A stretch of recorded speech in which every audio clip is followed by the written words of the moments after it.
I would say best part of working in Nell is there's always a challenge.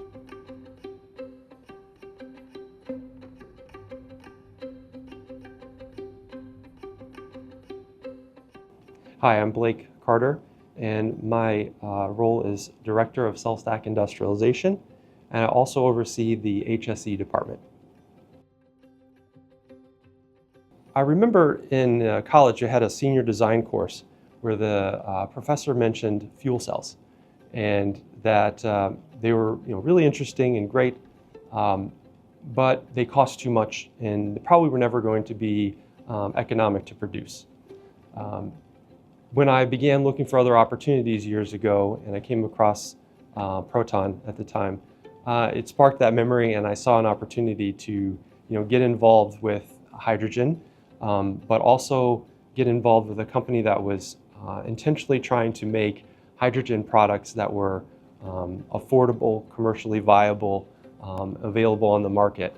And I love those kind of challenges. Honestly, there's a lot of meetings for me. I interact with a number of different people and departments.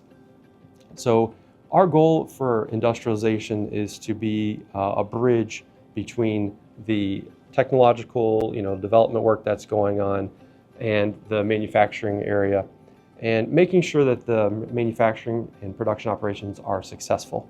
So there's a little bit of reactiveness. It can come from supply chain issues, or it can come from issues in the factory.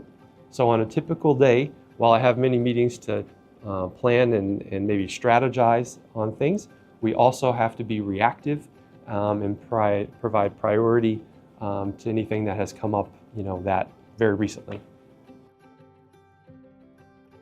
So a cell stack is just that, a stack of cells.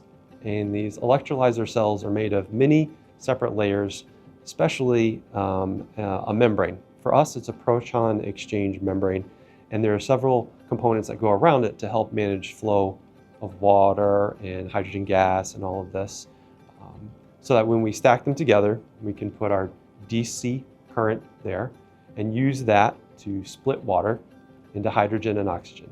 So we have the same goal as other electrolyzers. We just use the PEM technology instead. Well, for quality assurance and testing in cell stacks, we are very rigorous there. We have engineering acceptance test procedures that are written up very early that help guide all of the operations that are going to occur later on when it comes to cell stack manufacturing. I would say best part of working in Nell is there's always a challenge, something new. Even if we're working on a long-term project, I like to see the progress and face those challenges and solve problems.